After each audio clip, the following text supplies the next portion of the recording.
Bueno, hasta hace un mes la verdad es que no tenía muy bien claro el tema que íbamos a presentar el día de hoy y de pronto en una de las clases que damos a los residentes en la clínica sobre anatomía, uno de los compañeros médicos preguntó que si en uroginecología preferimos más bien una cesárea sobre trabajo de parto para proteger el piso pélvico. Y de entrada creo que la respuesta es que sí, por enseñanza, pero ahí surgió la idea de dar esta plática, encontrar la información y presentarles a ustedes los datos de qué es lo que ocasiona el embarazo y el nacimiento en el piso pélvico. Y la intención de la plática, quiero ser muy claro en eso, no es recomendar una manera de nacimiento sobre otra, sino específicamente puntualizar qué ocasiona que un parto o que un neonato, que un feto nazca vía vaginal, ¿qué le va a pasar al piso pélvico? ¿Ok? Si hay dudas durante la plática, por favor, no duden en realizarlas, nos detenemos para responder. Durante la plática vamos a englobar, para no hablar específicamente de cada uno de estos puntos, porque sería muy largo, vamos a englobar todo en desórdenes de piso pélvico. Un desorden de piso pélvico es una situación, es una patología en donde la forma o la función de los órganos pélvicos cambió y eso va a desencadenar ya sea un prolapso de órganos pélvicos o incontinencia urinaria o incontinencia anal. ¿Qué tan común es o qué tan frecuente es? Lamentablemente en México no hemos hecho mucha investigación al respecto, así que los datos que estoy presentando más bien son de publicaciones de Estados Unidos y europeas, principalmente de Francia y Suecia. Los desórdenes de piso pélvico englobados afectan al 30% de la población de Estados Unidos, de mujeres, y al 40% de la población en Francia, tanto como el 20% de estas pacientes van a requerir una cirugía para corregir este defecto. O sea, 2 de cada 10 pacientes con prolapso o con incontinencia van a tener que operarse. Y de estas 2 de cada 10, la mitad van a necesitar una nueva cirugía porque la primera cirugía no corrigió el defecto. No porque esté mal hecha, es porque el defecto era tan avanzado que una buena cirugía no pudo corregirlo. Aunque estos problemas no constituyen una emergencia, obviamente no, nadie me llega a urgencias por un prolapso, ¿no? O nadie se va a terapia intensiva por una incontinencia urinaria. Sí afecta mucho la calidad de vida de las pacientes, su productividad, su autoestima, su desarrollo como en pareja, etcétera, etcétera. Entonces es algo que tenemos que tratar y atender lo más rápido posible porque estos pacientes se deprimen y se empiezan a aislar mucho de su ámbito familiar y social. Tengo 3 diapositivas de anatomía de piso pélvico solo para entender un poquito qué es lo que ocurre con estas estructuras. Imaginemos, y me da mucho gusto que estén los residentes acá para que podamos hablar de esto un poquito. Imaginemos el piso pélvico como un edificio de 3 pisos, en donde el piso superior, la azotea, es el tejido conectivo o la fascia endopélvica. Entonces, la fascia endopélvica es todo el tejido conectivo que está hasta arriba y es la primer capa que nosotros vemos cuando hacemos una cirugía. Cuando abrimos abdomen y se ve esa capa blanca brillante debajo del peritoneo, obviamente, y encima de los músculos del piso pélvico es todo el tejido conectivo. Esa es la fascia endopélvica y es lo que le da sostén a todos los músculos y estructuras que están adentro de la pelvis. Si se dan cuenta, el útero estaría aquí, obviamente lo quitamos para poder ver esta imagen. Esto es el cervix, aquí está la vagina, aquí está la uretra. Todas estas estructuras están sujetos por esta telaraña, por esta tela que forma una especie de trampolín y que se ancla a los huesos de la pelvis. Mientras esta fascia endopélvica sea resistente, pues me va a jalar todos los órganos para arriba y no hay posibilidades de prolapso. El segundo piso, el piso de medio, son los músculos del piso pélvico. Aquí yo ya quité la fascia endopélvica y ahora veo todos los músculos del piso pélvico. Esto es lo que le da la fuerza al piso pélvico, es realmente lo que forma un soporte. Dentro de estos músculos, tal vez el más importante es el músculo elevador del ano, que tiene 3 haces diferentes, pero para hacerlo un poquito más práctico, el músculo elevador del ano es esto que ustedes ven aquí y esto que se ve acá. Entonces es un músculo que va desde la sínfisis del pubis hasta el sacro y que rodea el ano, bueno, el recto en este caso, y que rodea también la vagina. Es muy importante que nos demos cuenta que este músculo elevador del ano tiene forma de U, nace en un lado, da la vuelta y se inserta en el otro lado, ¿cierto? Y forma un espacio aquí en medio por donde pasan estos tres conductos. Este espacio se llama hiato genital. Ese hiato genital no lo tenemos los hombres. Ustedes, pacientes mujeres, ustedes mujeres sí tienen un hiato genital porque tienen vagina y nosotros no. Por ahí tiene que pasar la vagina y la uretra. Pero es un espacio como sea. Y este espacio es por donde pueden ocurrir los prolapsos. Por ahí se van los órganos. ¿Ok? Mientras mi músculo elevador del ano esté íntegro, sin lesiones y fuerte, este espacio va a estar bien cerrado y entonces no hay posibilidad de prolapso. En el momento en el que este músculo se rompa, se estire, se elongue, este espacio va a crecer, el hiato se va a hacer más grande y hay posibilidad de que se me vayan órganos y ocurran prolapsos. Y de ese edificio, el piso de abajo es la membrana perineal.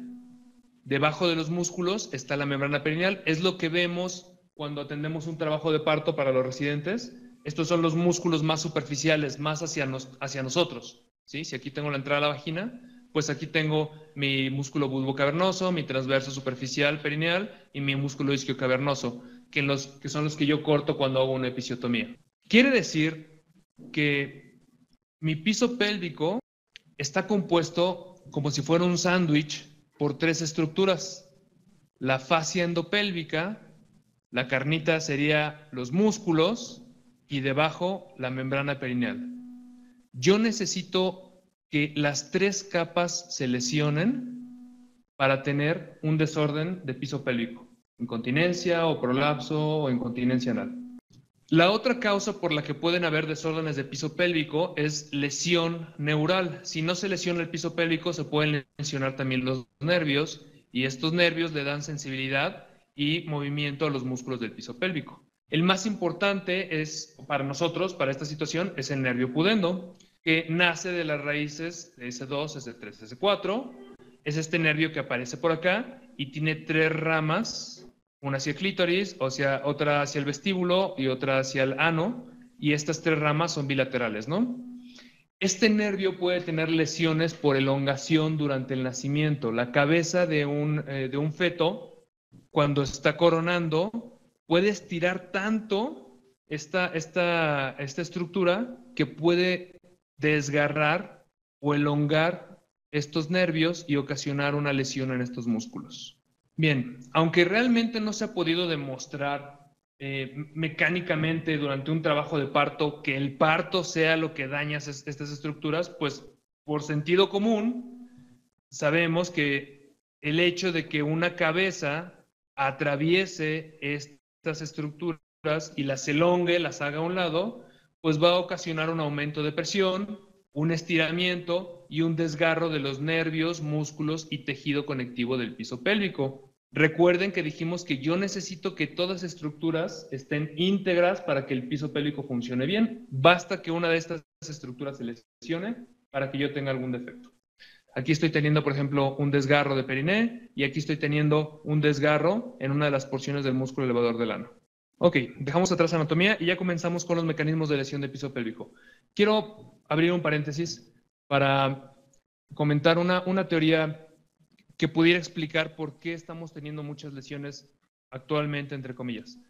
Hay un anatomista que propuso que la causa de que nos desgarremos tanto y tengamos prolapsos es la evolución.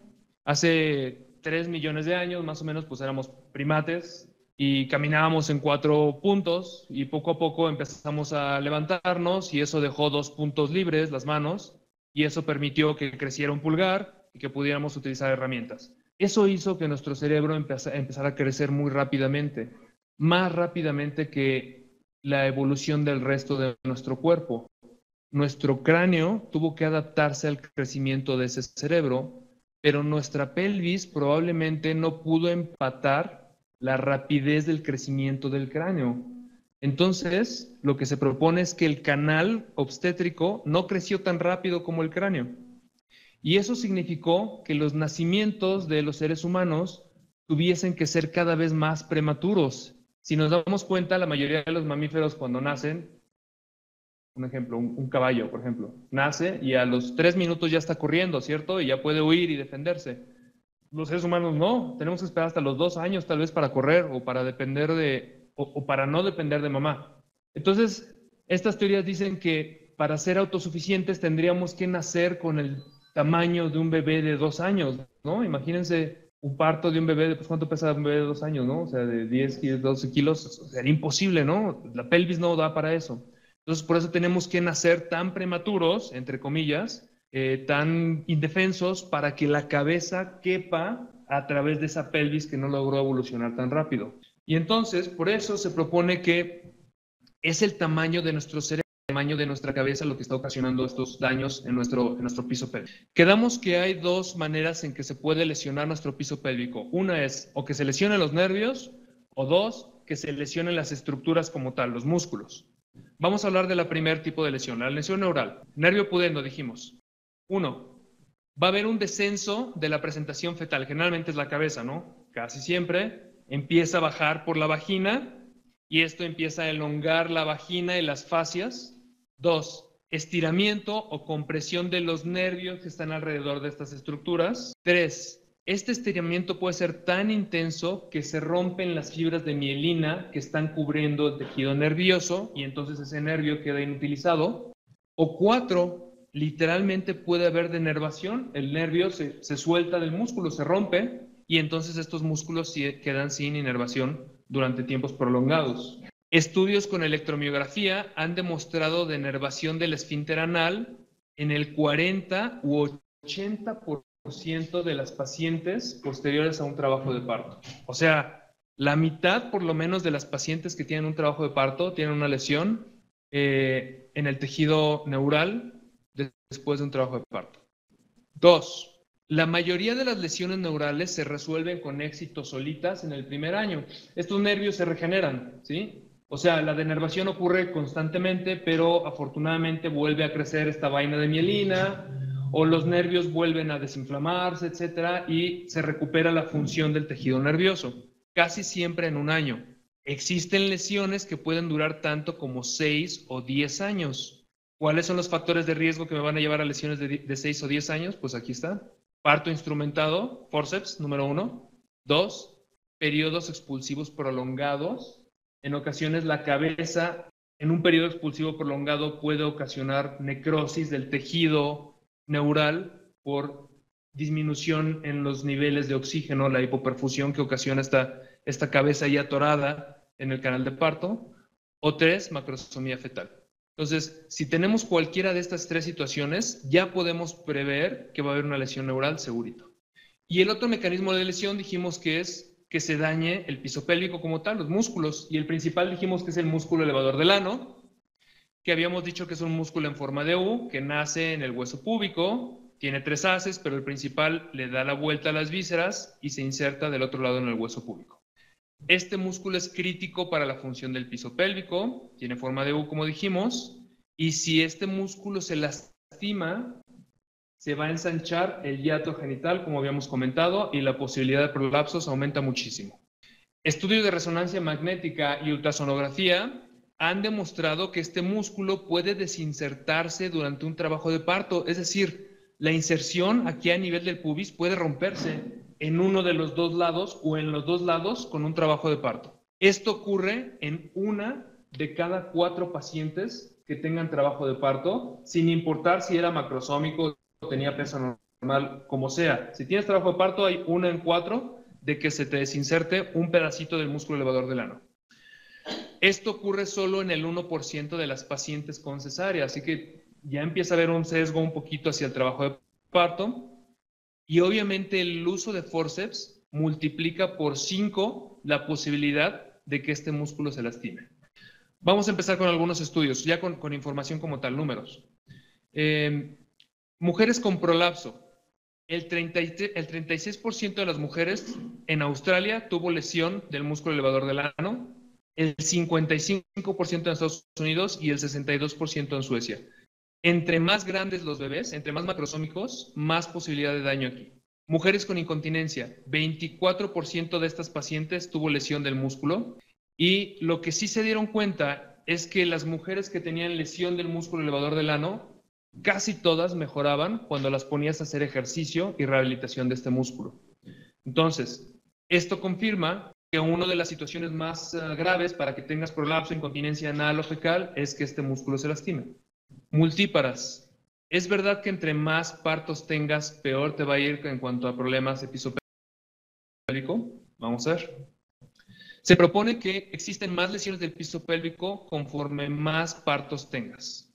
En multíparas, se estima que el 50% de los casos de incontinencia y el 75% de prolapso se debieron a partos vaginales. En mujeres nulíparas menores de 55 años, la prevalencia fue de 6.5 para prolapso, no, perdón, de 0.6 para prolapso. O sea, las pacientes que no tuvieron trabajo de parto, premenopáusicas, casi no tienen problemas de piso pélvico.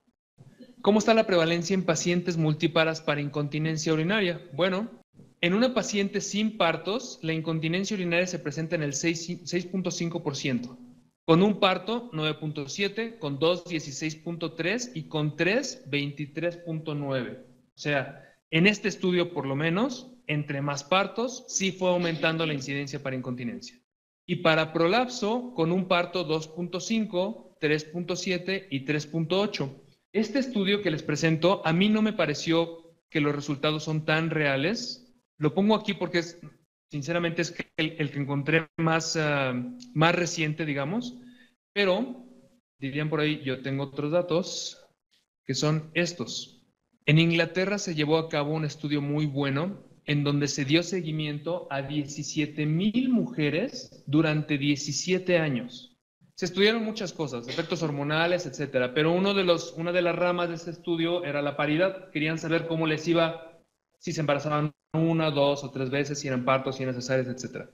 Bueno, lo que arrojó este estudio es que, comparado con las pacientes que no se embarazaron, el riesgo de prolapso por cada parto aumenta 4 veces en el primero, 8 veces en el segundo, 9 veces en el tercero y 10 veces en el cuarto. O sea, tienes 10 veces más posibilidades de prolapso si tienes 4 partos.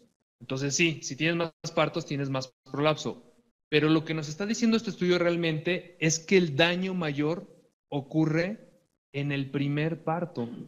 Es igual si tienes 4 o 1. El que lastima las estructuras es el primero. ¿Sale?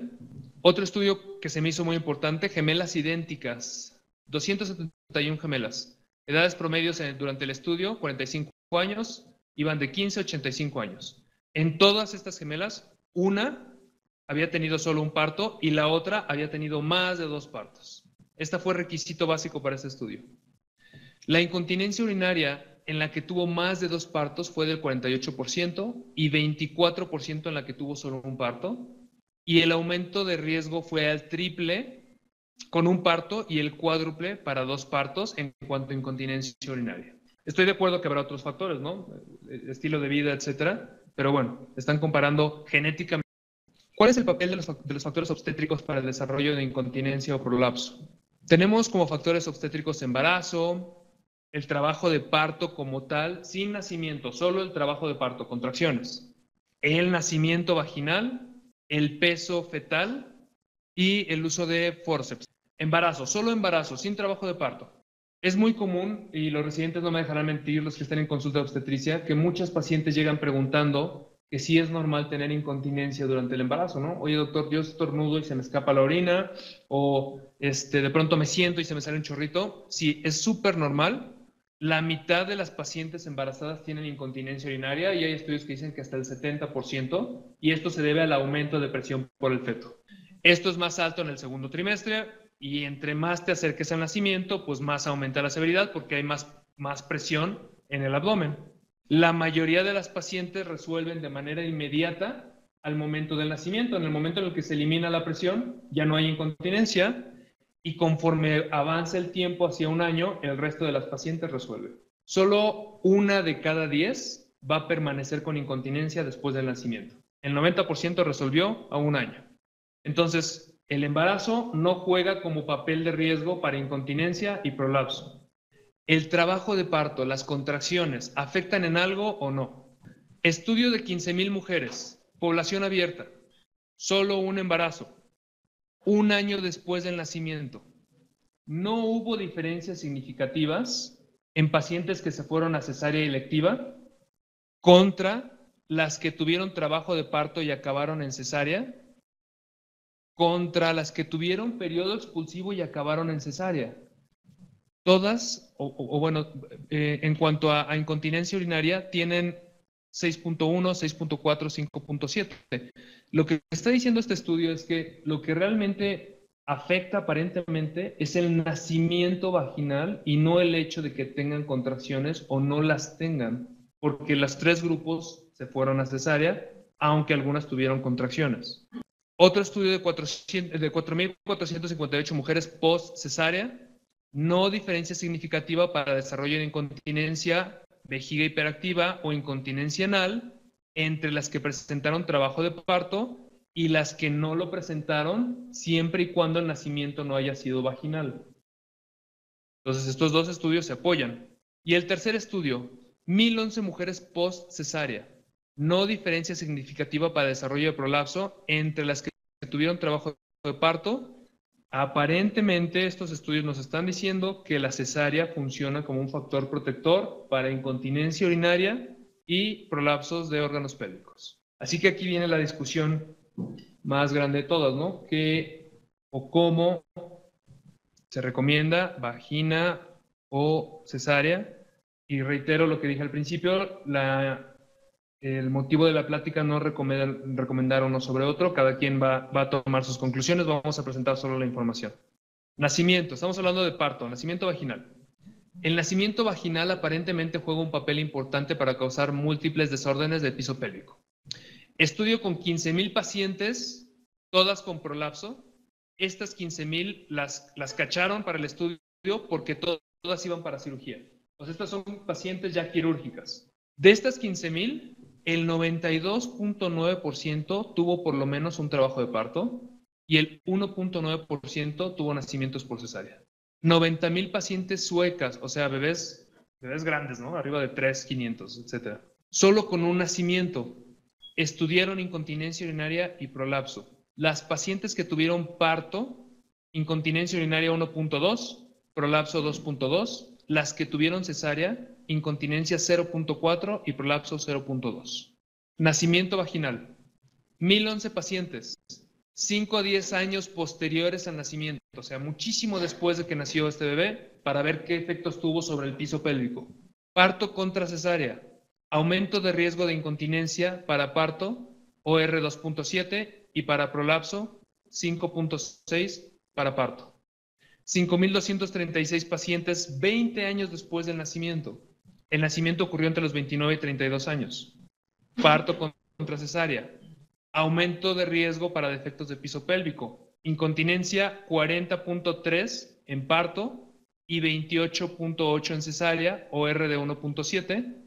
Y prolapso 14.6 en parto y 6.3 en cesárea, OR de 2.6. Parto instrumentado. Forceps. Creo que el uso de forceps, no sé si decir afortunadamente, se está dejando de lado poco a poco, porque es un instrumento muy útil, o sea, es un instrumento que tiene indicaciones y que sirve en manos expertas. El problema es cumplir la curva de aprendizaje para poder utilizar este instrumento. El problema de este instrumento es que cuando está mal aplicado o cuando no está bien indicado, vamos a tener una lesión en el músculo elevador del ano, en el nervio pudendo, o podemos tener una laceración del esfínter anal. 450 mujeres con un parto instrumentado, OR de 2.3 para prolapso y OR de 3.6 para vejiga hiperactiva. Esto es muy alto, ¿no? O sea, algunas pacientes nos llegan con prolapso solo porque tuvieron un parto instrumentado. Y a partir de 1989, con el uso del vacuum, de la succión que está sustituyendo a los forceps, existió una reducción muy importante en cirugías para prolapso de órganos pélvicos. Entonces, aparentemente hay una relación muy marcada entre el uso de forceps y prolapsos. Episiotomía. A los residentes que están atendiendo trabajo de parto, ¿todos están haciendo episiotomía en todos los partos? ¿Alguna indicación para hacer episiotomía o no? ¿O cómo escoges una paciente para hacer episiotomía? Como vas viendo el perineo más bien, si se elonga mucho, ahí haces de epicio, si es macrosómico, haces de epicio. Entonces, la idea es que antes de atender el trabajo de parto, tú tengas una idea si esta paciente va a requerir o no una episiotomía, aunque también estoy de acuerdo que muchas veces lo decides en ese momento, ¿no? Ya cuando está elongándose el perineo. Un metaanálisis de 26 estudios prospectivos no encontró evidencia de que hacer una episiotomía te proteja para prolapsos o incontinencia. Entonces, según esta revisión, hacerla o no hacerla, para ellos es igual. 5 años o 10 años después del primer parto, el que hubieran hecho una episiotomía tampoco demostró protección para prolapsos o incontinencia. Es que tener desgarros de piso pélvico sí impacta directamente en prolapsos e incontinencia. Y la única manera de evitar, o una manera de evitar un desgarro de piso pélvico es haciendo una episiotomía. Entonces, en las recomendaciones ahorita que vamos a dar, pues ahí aparece algo en cuanto a episiotomía. Entonces, aunque parece que esto se contrapone, aquí te están diciendo, si se va a desgarrar, hazle epicio, por favor. Si no se va a desgarrar, no la hagas, no tiene ningún sentido. Edad materna al momento del trabajo de parto, o edad materna al momento del parto. Si el parto ocurre antes de los 30 años, los riesgos existen, pero son bajos. 2.3 OR para incontinencia y 3.4 para prolapso. Pero si el parto ocurre después de los 30 años, sobre todo el primer parto, el riesgo para incontinencia es 4.9 y 9.7 para prolapso. Entonces, la calidad de la colágena va afectando muchísimo conforme avanzamos en la edad y esto va a ocasionar mayor daño entre más edad tengamos en el primer parto. Peso neonatal. Se establece un límite, en este estudio por lo menos se estableció un límite de 3.500 gramos para que no impacte en el piso pélvico. Cada 100 gramos arriba de esta marca aumenta 3% el riesgo de desencadenar prolapso o incontinencia. Y un peso mayor a 4 kilos tiene un R de 2.01, me parece, para prolapso de órganos pélvicos. Entonces, macrosomía fetal sí impacta directamente. Por último, para cerrar la plática, ¿cuáles son las recomendaciones entonces? 1. El nacimiento es inevitable, obviamente, ¿no? No hay manera que salga un bebé si no nace por cesárea o por parto. Si van a ser por parto y estos indicadores nos dicen que el trabajo de parto va a afectar más el piso pélvico, no hay más que hacer que rehabilitar después el piso pélvico para resolver los daños que ocasionó el trabajo de parto.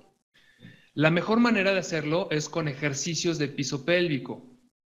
Oye, doctor, que yo leí en la revista del Cosmopolitan que debo de cortar el chorro de la orina cuando... No, no es cierto. Esos no son los ejercicios de piso pélvico. Los ejercicios reales son múltiples contracciones del músculo elevador del ano, haciendo énfasis en el periodo de reposo. ¿Cómo es eso? Muy fácil. Pídele a la paciente que se relaje y que contraiga el ano. Nada más. Al contraer el esfínter anal externo, realmente estás moviendo todo el músculo elevador del ano. Requiere entrenamiento, tiene que hacerlo varias veces, pero es algo sencillo y generalmente 1, 2 o 3 días después de haberlo iniciado ya se vuelve experta. Una rutina de ejercicios es igual a 3 apretones cortitos, cada apretón de 1 segundo, más un apretón largo de 5 segundos. Entonces, una rutina realmente son 4 apretones, 3 cortitos más 1 largo. La idea es que las pacientes hagan de 10 rutinas a 30 rutinas al día para rehabilitar su piso pélvico. Reducción del riesgo de incontinencia urinaria en el 25%, del 10 al 25%. Recomendaciones. Los datos demuestran que la cesárea disminuye los riesgos para defectos de piso pélvico. O sea, sí ayuda a proteger para que no tengas prolapso e incontinencia. Los beneficios profilácticos de la cesárea no se han establecido y estandarizado. Recuerden que es una cirugía y como cirugía implica riesgos. Así que bajo ninguna circunstancia vamos a recomendar una cesárea sobre un parto. Jamás. No se sugiere realizar una cesárea a menos que existan indicaciones obstétricas reales. No voy a operar a una paciente solo por proteger el piso pélvico. Y estadísticamente se requieren 12 cesáreas para prevenir solo un defecto de piso pélvico en una paciente. Entonces no hay cómo igualar esto. ¿Hecho? Entonces vamos a seguir con nuestros trabajos de parto bien establecidos, con buena indicación, con buen seguimiento. Y si ocurre algún defecto de piso pélvico, referirlo a la clínica de uroginecología para darle tratamiento y que la paciente pueda resolverlo lo más pronto posible. Y creo que esta es la última diapositiva. Me falta una. Nacimiento por parto vaginal. Evitar, para los residentes también, es importantísimo evitar el periodo expulsivo prolongado para evitar la denervación del piso pélvico. No aplicación de forceps electivos, solo forceps bajo indicación, únicamente. Y la episiotomía, selecciones a cada paciente, no te va a proteger contra efectos de piso pélvico, pero sí evita desgarros perineales. Si se va a desgarrar, hazla. Si no se va a desgarrar, deja el piso pélvico como está sin episiotomía. Y esa sí fue la última diapositiva. Si tienen alguna duda,